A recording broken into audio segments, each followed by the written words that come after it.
carefully removing the display without damage.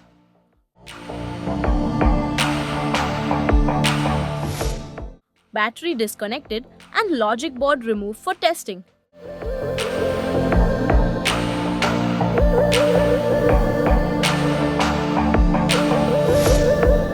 Power test showed abnormal current, clear sign of a board issue.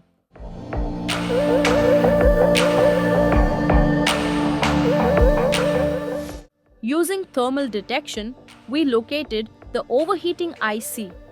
The faulty power IC was safely removed using controlled heat.